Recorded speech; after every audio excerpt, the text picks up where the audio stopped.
안녕하세요. 반갑습니다. 좋은 자리에 초청해 주셔서 제 연구를 보여드릴 수 있는 기회 주셔서 너무 감사드리고요. 저는 첫 번째 발표를 맡은 카이스트 경영대학에 재직 중인 신은철이라고 합니다. 이제 뭐 간단하게 제 소개 슬라이드를 맨 처음에 항상 넣는데요. 저는 이제 캘리포니아 공대에서 경제학 박사를 했고요. 이후에는 여러 기관들을 거쳐서 현재 카이스트 경영대학에서 재직 경제학과 부교수로 재직하고 있습니다. 그 제 주요 연구 분야는 요즘에 또 핫한 서플라이 체인 네트워크와 같은 내용들도 하고 있고요. 오늘 김덕규 교수님께서 또 토론자로 잘 오셨지만 그 실험 경제학 분야에 대해서도 조금 계속 연구를 하는 부분들이 있어가지고 저기 김덕규 교수님 같은 분들께 이렇게 오늘 코멘트를 받을 수 있을 것 같아서 개인적으로 굉장히 영광으로 생각하고 있습니다. 일단은 제가 오늘 보여드릴 내용은 제가 최근에 진행한 일련의 연구들을 조금 한꺼번에 모아서 보여드리려고 하고 있고요. 그거를 보여드리기 전에 제가 왜 이런 종류의 연구를 하는지에 대해서 조금 백그라운드를 좀 설명해 드리고자 합니다. 일단은 이제 그 인용문은 Journal of Economic Behavior and Organization이라는 경제 분야의 굉장히 좋은 저널에 실린 논문의 이제 첫 문장에서 하나 가져온 내용이고요. 제가 이제 학부생 때 2000년대 초반에 학교를 다닐 때만 해도 이제 실험 경제학이라는 분야는 굉장히 좀 생소한 분야로 알려져 있었습니다. 그러나 이미 이제 2010년 연구만 본다 하더라도 실험 경제학이라는 것이 이미 주류 경제학에 통합된 것은 그냥 그 자체로 이미 사실이고, 그 이후에 수많은 연구자들이 계속 이 실험 경제학이라는 분야를 계속해서 발달을 시켜왔습니다. 그러면은 저희가 이 실험 경제학이라는 것은 결국 과학 실험이라는 것의 한 일종으로서 어떤 여러 가지 목적으로서 저희가 활용을 하고 있는데, 뭐 이렇게 제가 좀 거창한 이야기를 쓰긴 했지만 여러 목적 중에 하나는 이런 것 같아요. 저희가 자동차가 새로 나오면은 이 자동차가 얼마나 안전한지에 대해서 저희가 안정성 테스트를 하지 않습니까? 그리고 VCA 테스트를 하기도 하고요. 그리고 통과가 잘 되면은 저희가 높은 안전 등급을 부여를 하고, 그렇지 못한 자동차에 대해서는 어떤 기관에서 이건 좋지 못한 안정성을 가지고 있다는 것들을 하는데, 실험 경제학이 그런 용도로서 사용될 수 있다라는 얘기를 제가 조금 먼저 말씀을 드리고 싶습니다. 그러면은 어떤 컨텍스트에서 우리가 뭘 테스트할 거냐라고 할 건데, 오늘 저희가 모인 핫한 주제인 인공지능, 그중에서도 생성형 인공지능에 대해서 조금 이야기를 할 필요가 있습니다. 인공지능의 제가 과거, 현재, 미래라고 했는데, 과거는 아마도 Artificial Narrow Intelligence라고 부르는, 저희가 ANI라고 부르는 부분 같아요. 그래서 이제 아이폰을 쓰시는 분 같은 경우는 이제 시리를 다 사용하고 계시고, 안드로이드 폰을 쓰시는 분들 같은 경우는 구글 어시스턴트를 활용해서 특정한 종류의 태스크에 대해서 굉장히 많은 도움을 이미 받고 계셔 왔었을 거라고 생각이 됩니다. 이미 지난 10년의 이야기가 되겠죠. 그리고 현재의 단계는 이제 Artificial General Intelligence라고 가지고 저희가 일반 인공지능이라는 것을 만들어 나가는 단계로 있고, 그 단계의 첫 단추로서 이제 오픈 AI의 GPT가 얘기가 되고 있는 것 같습니다. 물론 자율주행도 AGI의 한 일종으로 보는 경우도 있고요. 그럼 우리가 나가는 최종 방향은 어딜까 생각을 해보면은 이제 Artificial Super Intelligence라고 가지고 저희가 공상과학령에서 보던 모든 것을 인간보다 훨씬 더 잘할 수 있고 잘하는 이제 인공지능으로 이제 가고 있겠죠. 그럼 제가 GPT가 얼마나 과연 현재 단계에서 일반 지능에 가까울까에 대해서 한번, 제가 최근에 며칠 전에 찾은 예인데요. 지금 화면에 제가 이런 걸 보여서 정말 죄송합니다. 근데 이게 보시면은 굉장히 이상한 수식이 하나 적혀 있습니다. 그래가지고 제가 다른 교수님과 이제 연구 이야기를 하다가 이 항등식을 어떻게 증명할 수 있지에 대해서 고민을 하게 됐어요. 그러면은 이거 어디서 본 것 같은데, 될 것 같은데 하기는 이거 좀 시간을 투자해야 될 것 같고 그런데요. 이거를 이제 GPT의 가장 최근 버전에 주면요, 증명을 해줍니다. 자, 어떤 내용이냐면 제가 맨 윗줄에 뭐라고 썼냐면은 프롬프트에다가 답을 알려주지 않았습니다. 증명하거나 혹은 증명이 안 된다는 걸 보여주거나, 저는 완전 오픈 퀘션이고 그냥 수식을 하나 던져주고 증명하라고 했더니 GPT가 아주 잘 증명을 합니다. 예, 예, 그 아주 잘 증명을 하고요. 증명을 하기 때문에 우리가 이 내용을 가지고 연구하는 데도 많이 활용을 할 수가 있게 되겠고, 이제는 저희가 복잡한 내용이 나오면은 예전에 막 찾아보기도 하고 다시 교과서 보고 아는 사람에게 질문도 하고 그랬었지만 이제는 누구나 앉아서 책상 위에서 사실상 무료로 제일 중요한 점은 사실상 무료로 우리가 이렇게 인공지능을 활용해서 다양한 종류의 태스크에 활용을 할 수가 있습니다.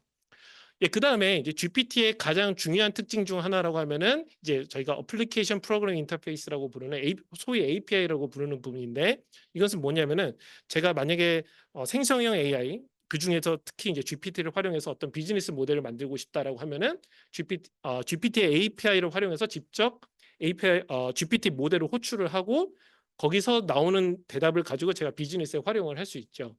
여러 가지를 저희가 활용할 수 있는데 다른 모든 이제 생성형 AI가 API를 제공하진 않지만 이 오픈 AI가 만든 GPT 같은 경우는 API를 제공을 하고 그것을 가지고 누군가는 비즈니스 기회로 창출을 하고 있고 저 같은 이제 실험 경제학을 하는 사람 입장에서는 그러면은 우리가 일반 지능으로서의 GPT의 역할을 한번 상정을 하고 GPT에게 다양한 종류의 행동 경제 실험의 태스크들을 한번 줄 수가 있습니다.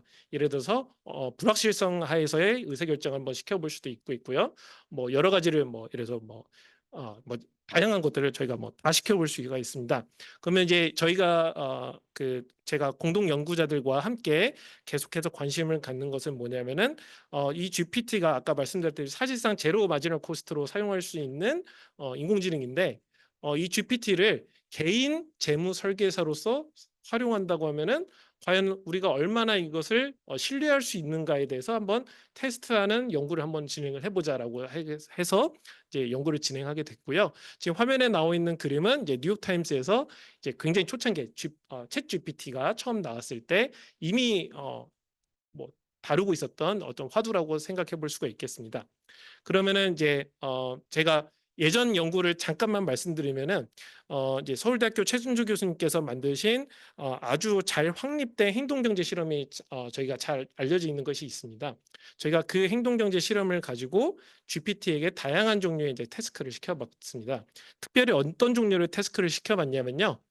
사람들이 실제로 선택한 데이터를 GPT에게 주고 이 사람이 도대체 뭘 좋아할 것 같은지에 대해서 한번 너가 생각해 본 다음에 그 사람이 어떤 자산을 추천해 줄 거냐라고 추천 시스템으로서의 역량을 한번 테스트를 해봤어요. 만약에 저희가 굉장히 그 능력 있는 개인 재무 설계사가 있다고 한다면은 제가 어떤 주식들을 그동안 제가 앱에서 사용했는지를 데이터를 주면은 설계사분께서 그걸 보시고 이 사람은 위험을 싫어하는 사람이구나. 혹은 상당히 위험을 감수하더라도 기대 이익을 좀 높이려는 사람이구나라는 어떤 저의 선호를 읽으실 수가 있을 것 같고 제 선호에 맞게 만약에 제가 위험을 기피하는 성향이 굉장히 크다고 한다면은 고객님께서는 위험을 기피하는 성향이 크시니 안전자산에 이제 더 사시는 게 좋을 것 같다. 혹은 반대의 경우에는 더 리스크를 테이크 하시더라도 더 수익률을 높이는 행동을 하시는 게 좋을 것 같다고 하겠죠. 과연 그런 종류의 능력이 GPT에게서 발현이 되는가를 저희가 아주 잘 컨트롤되는 상황에서의 행동경제 실험으로 봤더니요. 저희가 GPT가 그러한 종류의 능력이 있다는 것을 잘 확인을 했습니다. 그리고 그러면은 이제 GPT가 만능인가? 그러진 않습니다. 이제 여러 가지 한계점들도 보이게 되는데 자세한 내용은 저희가 오늘의 토픽은 아니라서 조금 넘어가고 그러면은 추천 시스템으로서 뭔가 잘 할 것 같은데 그 다음에 궁금한 질문은 그럼 저희가 자연스럽게 과연 사람들에게 인공지능의 추천을 보면은 그 인공지능의 추천을 반영을 해가지고 사람들의 실제 의사결정에 활용을 할 것인가에 대해서 제가 새롭게 연구를 진행했습니다. 그래서 여러 가지 질문들을 던지는데 첫 번째는 GPT 같은 경우만 해도 하나의 모델이긴 하지만 이 모델은 계속해서 바뀌고 있습니다. 이제 아까 축사 시간에 나온 것처럼 새로운 데이터가 계속해서 유입이 되면은 모델의 패러미터들은 계속 업데이트가 될 것이고 추천하는 패턴은 얼마든지 바뀔 수가 있죠. 그러면은 저희가 행동경제 실험을 방법을 이용해 가지고 과연 GPT가 추천을 하는 이 행태가 얼마나 버전에 따라서 달라지는지 그것들에 대해서 저희가 좀 체크를 해볼 수 있는 것이 첫 번째 질문이 되겠고요. 두 번째는 아까 말씀드린 것처럼 GPT의 추천을 보여주게 되면은 사람들이 과연 의사결정에 실제로 그걸 반영할까? 누군가는 인공지능은 믿을 것이 못 된다라고 생각하는 사람도 있고 나는 인공지능은 굉장히 신뢰할 만한 것이라고 생각하고 적극적으로 받아들이는 사람이 있을 것 같아요. 그래서 과연 사람들은 의사결정에 잘 반영을 하는지를 보고 싶었고요. 세 번째는 이 추천의 결과는 사람들에게 이로운가라는 관한 저희가 소위 이제 웰페어적인 질문입니다. 그 예, 축사 시간에 정말 잘 말씀해 주셔서 감사한데 그 GPT가 사실상 제로 마지널 코스트라는 말씀을 드렸잖아요. 그러면은 누군가는 금융 문해력이 낮기 때문에 퇴직연금 상품에 대해서 제가 뭔가 운영을 잘 하고 싶어도 내가 전문 관련 지식이 전혀 전무하기 때문에 사실상 가장 안전한 자산에 대해서만 계속 퇴직연금 상품을 자기의 가입을 하고 있고 그렇기 때문에 노후에 여러 가지 문제들이 생길 수 있다는 것을 저희가 쉽게 생각해 볼 수 있는데 만약에 GPT의 추천이 개별화를 했을 때 너무 이렇게까지 보수적으로 운영할 필요는 없다. 조금 리스크를 가져가더라도 앞으로 남은 30년, 40년 은퇴까지의 기간을 생각해 보면은 조금 리스크를 택하는 것이 좋지 않겠냐는 종류의 추천을 했을 때 누군가는 베너핏을 볼 수 있고 베너핏을 볼 수 있는 사람은 누군가라고 생각을 해보면은 아마도 금융 문해력이 낮은 사람이 그룹이 되겠죠. 그래서 그런 그룹에게 실제로 도움이 될 것인가? 그러면 질문 2와 엮으면은 그렇게 문해력이 낮은 사람들의 경우에는 과연 GPT 추천을 적극적으로 받아들일 의지가 있는지 이런 것들을 저희가 다양하게 테스트를 해볼 수가 있겠습니다. 그래서 저희가 실험 설계는 아주 표준적인 2x2 디자인을 하고 있고요. GPT의 버전의 스테빌리티를 보기 위해서는 저희가 두 가지 버전을 사용했는데 지금 현재 가장 두 개의 최근 버전인 GPT-4 터보와 GPT-4 옴니를 사용했습니다. 둘 사이 간에 어떤 특별한 우열 관계는 있지 않습니다. 두 개의 특징이 좀 다르기 때문에 우열 관계가 있지는 않고요. 그 다음에 저희가 생성형 AI라는 특징을 활용하기 위해서 과연 사람들에게 내가 왜 이런 종류의 포트폴리오를 추천했는지에 대한 이유까지 제공해 주면은 사람들이 이유에 더 이렇게 잘 설득이 돼 가지고 더 뭔가 할 수 있지 않을까라는 이유 때문에 제가 이유를 제공하기도 하고 제공하지 않기도 하는 이렇게 두 가지 그다음에 왼쪽도 두 가지 해서 총 네 가지 그룹으로 저희가 실험을 진행을 했습니다. 저희가 뭐 지금 화면에 뭐 저희가 실험 참여자에서 잠깐 말씀드리면은 대한민국의 400명의 성인 남녀 35세에서 55세까지 사이에 실제로 확정 기여형 연금 상품을 가입하고 있는 실험 참여자들만 저희가 모집을 했고요. 그다음에 여러 가지 설문조사에서 아까 말씀드렸던 금융 문해력, 뭐 위험 선호도, 시간 선호도 이런 종류에 대한 저희가 질문들도 잘 수집을 했고요. 그다음에 저희가 실험 분석 계획 같은 경우는 유펜 와튼 스쿨에 있는 asPredicted.com에 미리 사전 등록을 했습니다. 저희가 실험을 하기 때문에 저희가 사후에 저희가 어떤 체리 피킹을 하지 않기 위해서 요즘에 사전 등록을 해야 되는데 아주 공식력 있는 기관에 잘 사전 등록을 했습니다. 그래서 이제 실험에 참여하는 사람들은 어떤 종류의 과정을 거쳐서 실제로 실험을 진행하냐면은 먼저 아까 말씀드렸던 것처럼 DC 연금 상품에 가입을 하고 있는지에 대해서 저희가 퀄리피케이션 체크를 하고요. 그 다음에 먼저 한번 저희가 상품 목록을 드리고요. 그 상품 목록에서 자기가 마치 실제로 퇴직연금 상품에 가입하고려는 사람인 것처럼 생각을 해서 저희 자신만의 포트폴리오를 구성하게 먼저 태스크를 부여를 합니다. 그 다음에 모든 서브젝트들을 아까 보여드렸던 4개의 그룹에 무작위로 배정을 하고요. 이제는 GPT의 추천을 보여드리고 나서 예전에 그 자기가 골랐던 포트폴리오 어떻게 바꿀지에 대해서 이제 선택을 하게 되어 있습니다. 그리고 종료 서베이를 하는데 여기에서는 아까 말씀드렸던 것처럼 금융 문해력이라든지 다양한 종류의 문항에 대해서 저희가 정보를 수집을 했습니다. 그래서 그럼 만약에 내가 실제로 이 실험에 참여하게 된다면은 내가 보고 있는 의사결정 상황은 뭐냐라고 하면은 제가 이게 스크린을 직접 보여드리는 게 가장 좋을 것 같아요. 그래서 이제 가상 투자 상황이 되겠고요.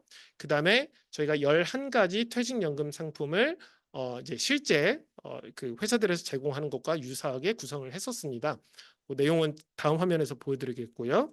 그다음에 저희가 보여드리는 거는 노후 생활 자금 마련을 위한 연금 투자를 한다고 생각하시고 투자를 하셨으면 좋겠다라는 걸 말씀을 드리고 저희가 행동경제 실험이기 때문에 실제로 이 실험에서 포인트를 얻으시면은 실제로 본인께서 이제 그 돈으로 가져가실 수 있게 인센티바이즈된 실험을 하고 있고요.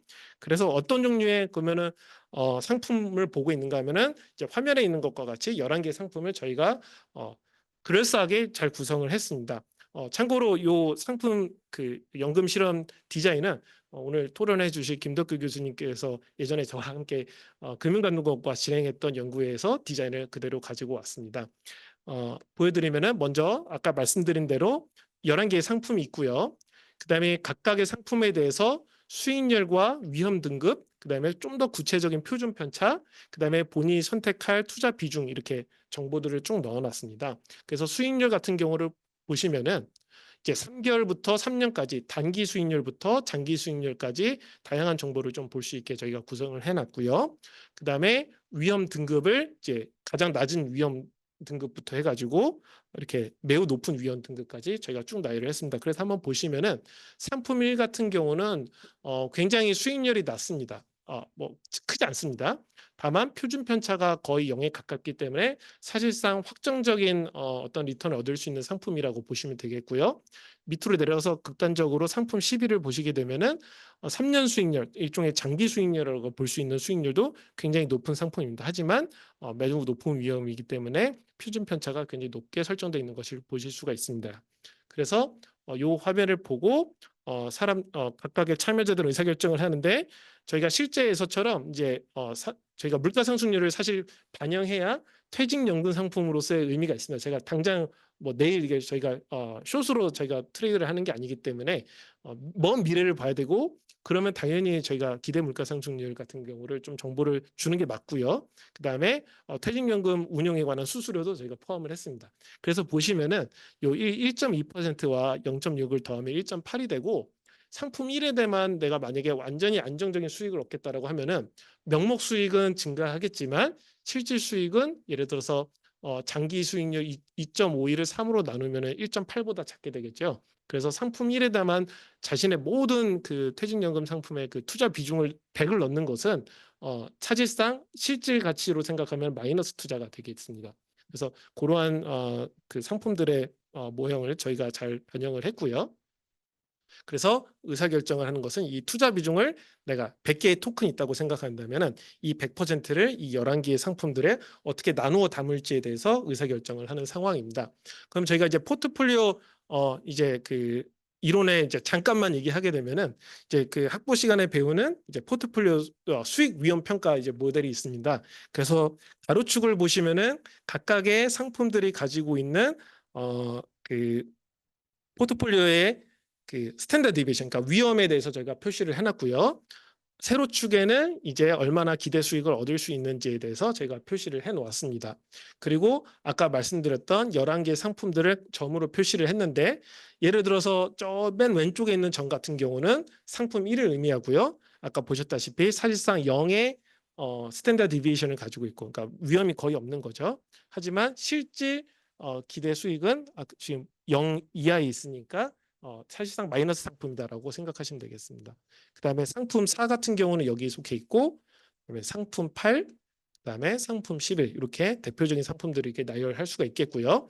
그다음에 저기 화면에 보시면 이렇게 선이 하나 있는데요. 저희가 이거를 효율 efficient frontier라고 이름을 붙이는데 요 선은 뭐냐면은 이 상품들을 다 잘 어떻게든 조합하면은 저희가 여러 가지 어떤 하나의 금융 포트폴리오로서 여러 가지 그 표준 편차와 기대 수익률을 만들어낼 수 있는데 요 선의 왼쪽 위로 갈 수는 없습니다. 그러니까 아무리 내가 포트폴리오를 잘 섞어도 만들어낼 수 있는 가장 좋은 최적의 조합은 요 선을 넘어갈 수는 없다라는 것을 의미한다고 생각하시면 되겠습니다. 자, 그리고 그럼 저희가 이제 GPT에게 이제 추천을 받아내야 되는데 제가 요 파트는 조금 시간 관계상 조금 빠르게 넘어가겠습니다. 짧게만 말씀드리면은 이제 GPT와 이제 소통을 할 때에는 챗 GPT 같은 경우는 저희가 챗을 하듯이 자연스럽게 자연어를 이용해서 하지만 GPT 모델을 사용할 때는 어떤 종류의 태스크를 질문을 하는지에 대해서 조금 명확하게 명령을 내릴 필요가 있겠고요. 그래서 세 가지 롤로 구분해서 조금 그 대화를 할 필요가 있습니다. 저희가 시스템 롤, 어시스턴트 롤, 그다음에 유저 롤이라고 하는데 챗 GPT는 저희가 아무거나 쳐도 이 세 개의 롤을 알아서 이게 플랫폼에서 분류를 한다고 한다면은 저희가 직접 모델을 호출할 때는 요거를 좀 분류를 해야 되겠고요. 요 관련 내용은 제가 자료집에 있으니까 넘어가도록 하겠습니다. 예. 그러면 이제 연구 결과를 이제 좀 더 차근차근 보여드리도록 하겠습니다. 먼저 아까 보여드렸던 그 가로축에는 포트폴리오들의 이제 분산을 표시를 해놨고요.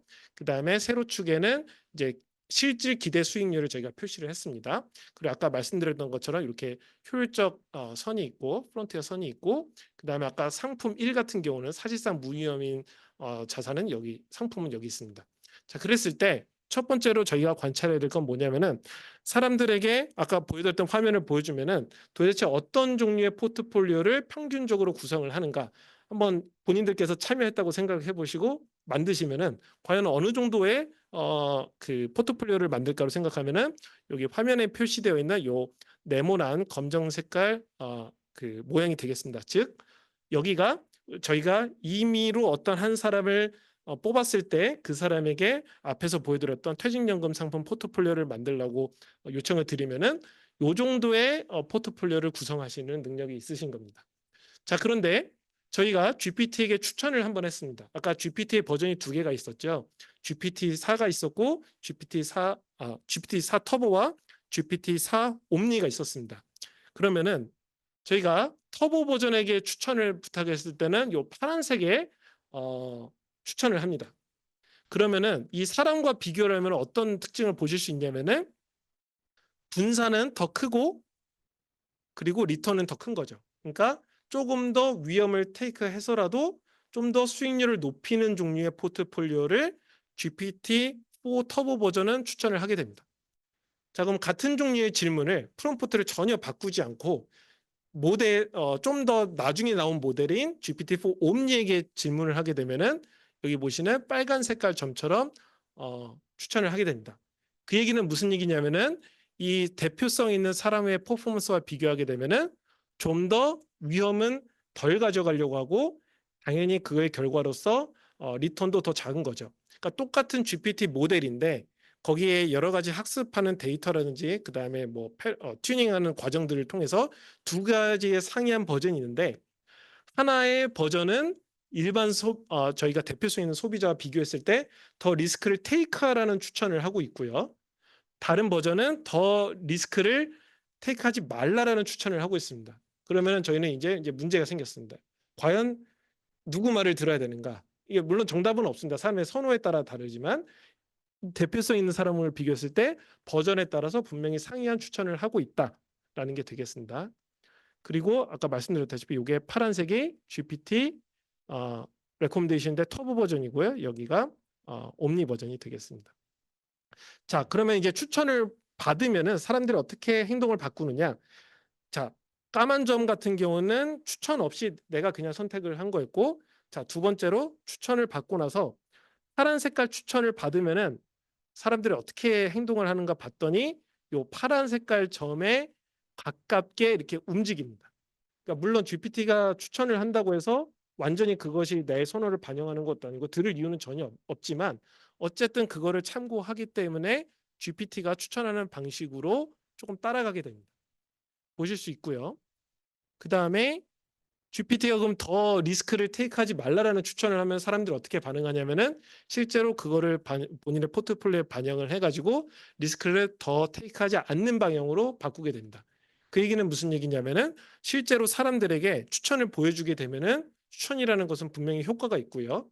효과가 있는데 어느 방식으로 효과가 있냐면은 결국은 추천을 하는 쪽으로 사람들이 평균적으로 이동을 한다. 모든 것은 지금 평균을 보여드리고 있습니다. 그래서 저희가 어떤 식으로든 로보 어드바이저들이 들어오게 되면 사람들이 반응을 할 텐데, 로보 어드바이저의 특성에 가깝게 사람들은 실제로 바뀔 거라는 것이고, 이것이 금융시장으로 저희가 좀 더 논의를 확대하게 된다면은 AI가 뭔가 추천하는 방향으로 금융시장 자체가 옮겨갈 가능성이 상당히 있고, 따라서 저희가 맨 처음에 얘기했던 대로 과연 이 AI들은 어떤 식의 추천을 하고 행동을 하고 우리에게 뭔가 가이던스를 제공하는지에 대해서 조금 살펴볼 필요가 있다라는 시사점을 가지게 됩니다. 좀 더 자세히 한번 살펴보겠습니다. 그러면은 GPT-4 터보를 추천을 받은 사람들이 실제로 아까 보여드렸던 11개의 상품들이 있었는데, 이 11개의 상품들을 어떻게 바꾸는지를 한번 볼 수가 있어요. 그래서 가로축에는 상품 1부터 상품 11을 나열하고, 세로축에는 평균적으로 아까 100개 100% 중에 몇 퍼센트나 해당 상품에다가 추천을 했는지를 제가 그래프로 표시해 놨는데 검정 아이고 검정 색깔 요 박스는 뭘 의미하냐면은 GPT가 추천한 컴포지션을 의미하고요. 빨간 색깔은 그 추천 없이 사람이 혼자서 했을 때를 나타내고 이 회색깔 바를 의미하는 건 뭐냐면은 추천을 받고 나서 사람들의 행동을 바꾸고입니다. 그래서 빨간색에서 검정색으로 사람들의 행동을 바꾸는 거죠. 근데 보시면은 예를 들어서 지금 제가 동그라미 친 부분을 보시면은 GPT의 추천은 이렇게 검정 색깔로 표시돼 있고 추천이 없었을 땐 빨간색인데 추천이 내가 선택한 것보다 훨씬 더 아래에 있죠. 그러니까 사람들은 1번은 내가 좀 덜 써야겠구나라고 해서 실제로 자신의 그 포트폴리오를 바꾸는 걸 볼 수가 있겠고요. 그다음에 GPT-4 터보 같은 경우 다시 한번 생각해 보시면 굉장히 위험 선호적인 추천을 한다고 아까 말씀드렸어요. 그럼 그 위험 선호적인 추천은 어디서 왔느냐라고 보면은 이 상품 11에 대한 웨이트가 상당히 높은 걸로 보일 수 있습니다. 그러니까 상품 11이 하이 리스크, 하이 리턴이었는데 그것을 굉장히 많이 추천을 하는 것이죠. 그럼 사람들이 그 추천을 보면 어떻게 하느냐? 11번째 보시게 되면은 추천이 없었을 경우에는 그 빨간 색깔로 했었지만 추천을 보고 나니 굉장히 많이 넣는 게 좋은 것 같네. 따라서 나는 많이 더 넣어야겠구나 해서 이렇게 검정 색깔로 이렇게 확 올라가는 것을 보일 수가 있습니다. 그러면은 두 개 버전 간의 한번 차이를 비교해 볼게요. 아까 GPT-4 터보 같은 경우는 굉장히 하이 리스크 하이 리턴을 추구한다고 했었고 GPT-4 옴니 같은 경우는 로우 리스크 로우 리턴이라고 했는데 오른쪽 아래 그림 보시면은 굉장히 이 11개 상품을 사실상 이렇게 균등하게 하는 것과 같은 패턴을 보실 수가 있습니다. 그래서 보시면은 여기에서는 GPT-4 터보 같은 경우에 아까 이렇게 줄이는 걸 볼 수 있는데 여기 같은 경우는 안정자산에 상당히 많은 투자를 하는 걸 보일 수가 있죠. 그래서 사람들이 뭐 상당히 많이 넣는 게 좋겠구나라고 생각을 하고 별로 자신의 그 상품 1에 대한 비중을 별로 바꾸지 않는 것을 보일 수가 있고요. 상품 11 같은 경우는 아까 말씀드린 대로 굉장히 많이 본인의 그 비중을 높이게 되고 GPT-4 옴니 같은 경우는 11에 대한 비중이 사실상 크지 않기 때문에 사람들이 11에 대한 비중을 더 늘리지 않는 것을 확인하실 수가 있습니다. 그래서 사람들이 추천을 받게 되면은 그 추천의 내용에 따라서 본인들의 행동을 따라간다라는 내용을 보일 수가 있겠습니다. 그러면 이제 마지막으로 보여드릴 내용은 뭐냐면은 과연 이렇게 저희가 로보 어드바이저 사실상 제로 마지널 코스트로 사용하시는 개별화된 로보 어드바이저를 가져오면은 누가 도움을 받을 거냐라는 질문을 던질 수가 있는데 저희가 효율성에 관한 매저를 여러 가지로 생각해 볼 수 있지만 다음과 같은 매저를 한번 생각해 볼 수 있는 것 같아요. 뭐냐면은 만약에 내가 상품 1에 100%를 넣어도 제가 얻을 수 있는 포트폴리오 그 스탠다드 디비에이션 혹은 분산과 리턴은 저 0 근처에 있는 저 점이 되겠죠. 지금 제가 이거 리턴이 잘 안 되는데 여기 있습니다. 여기. 그런데 내가 뭔가 열심히 잘 하면은 더 뭔가 잘할 여지가 있는 것 같아요. 그래서 제가 만든 포트폴리오가 이 정도의 빨간 색깔 점으로 표시되는 변동성과 기대 수익이 있다고 생각한다면은 제가 상품 1 대비 리스크는 조금 높이고 그 다음에 리턴을 좀 더 높인 게 되겠죠. 그러면은 요 삼각형을 그렸을 때 요 빗변의 기울기가 얼마나 크냐를 저희가 얼마나 리스크와 리턴의 그 긴장 관계를 잘 해결을 했느냐라는 것으로 저희가 측정을 할 수가 있고 그걸 저희가 샤프 레이시오라고 이름을 붙일 수가 있겠습니다. 그러면은 저희가 사람들마다 혼자서 포트폴리오를 구성하라고 했을 때 이 샤프 레이시오를 기준으로 얼마나 더 효율적인 포트폴리오를 만들었는지를 중앙값을 기준으로 잘한 사람, 못한 사람 두 가지로 나눌 수 있을 것 같아요. 그러면 어떻게 되느냐? 자, 넘어가게 되면은 자 여기는 낮은 효율성의 상품을 선택한 집단에 대해서 아까의 그림을 똑같이 그려봤습니다. 그럼 어떻게 되느냐면요. 상품 4 같은 경우가 지금 오른쪽을 보시면은 상당히 아까 효율성에 가까운 상품이 되겠죠. 지금 오른쪽에 그림에 보시면은 여기 있습니다. 그러면 이 상품 4 같은 경우는 적당히 리스크를 테이크하면서도 적당히 내가 수익률을 높일 수 있는 아주 좋은 상품이에요. 그런데 모종의 이유로 이 효율성이 낮은 상품 포트폴리오를 구성하는 사람들은 어디서 문제가 생기는가를 봤더니 이 상품 4 같은 경우를 추천이 없을 때는 사실상 잘 넣지 않았습니다. 그러니까 1과 8, 11 요 정도를 많이 투자를 했지 이 가장 중요한 역할을 하는 4에 대해서 별로 투자가 없습니다. 그런데 GPT가 4에 대한 추천을 상당히 많이 하다 보니 사람들이 인지를 하게 되고 4를 더 많이 넣게 돼서 본인의 효율성을 더 높게 하는 것을 저희가 직접 관찰을 할 수가 있었고요. 그다음에 아까 말씀드렸던 것처럼 추천 없이 했을 때 이미 혼자서 잘하고 있는 분들이 계세요. 그런 분들을 보게 되면은 똑같은 그림인데 여기 보시면은 상품 4에 대해서 이미 많은 투자를 하고 계신 거죠. 그러니까 그런 분들은 이미 잘하고 계시기 때문에 GPT의 추천을 따라서 좀 내려가긴 하지만 그렇게 별로 얻을 게 많지는 않습니다. 따라서 GPT의 추천이라는 것이 이미 개인의 포트폴리오를 잘 구성하고 있는 분들에게는 큰 도움이 되지 않지만 그렇지 않은 분들에게 있어서는 굉장히 큰 도움이 될 수 있다는 것을 이 그림으로 저희가 살펴볼 수가 있게 되겠습니다. 그래서 결과를 빠르게 요약을 드리면은 포트폴리오 효율성 측면에서는 버전 간에 그렇게 큰 차이는 없습니다. 하지만 효율성이 아닌 하이 리스크 하이 리턴, 로우 리스크 로우 리턴이라는 요 찢어지는 긴장 관계는 분명히 있는 것으로 보이고요. 실험 참여자들에게 추천을 보여주면 추천에 따라서 본인의 포트폴리오를 분명히 조정하는 것을 확인할 수 있었습니다. 그다음에 자, 그럼 저희가 이제 뭐 여러 가지 정책적인 함의도 있고 한데 이제 저희 연구는 이 AI라는 것의 기술이 금융 분야에서 개인화된 솔루션을 제공할 수 있는 가능성을 충분히 보여주고 있다는 것에 관한 행동경제 실험이라고 말씀드릴 수 있을 것 같아요. 첫 번째, 데이터로부터 사람들의 선호를 학습하고 두 번째, 사람들에게 추천을 보여주게 되면 사람들의 행동을 바꾸게 되는데 특별히 금융 문해력이 낮거나 혼자서는 뭔가 능력이 부족한 분들에게 있어서는 추천을 보여드렸을 때 그 추천에 사람들이 훨씬 더 효율적인 포트폴리오 구성하는데 큰 도움이 될 수 있는 가능성이 있다는 것을 두 번째 연구에서 저희가 보여드렸습니다. 그래서 향후 AI 관련 연구에서도 저희가 했던 것처럼 행동경제 실험의 방법을 계속 적용해서 서비스 정책, 그다음에 규제에 관한 그 스케일업 전의 테스트 베드로서의 좀 활용을 생각하면 어떨까라고 해서 제 발표를 마치도록 하겠습니다. 예, 경청해 주셔서 감사합니다.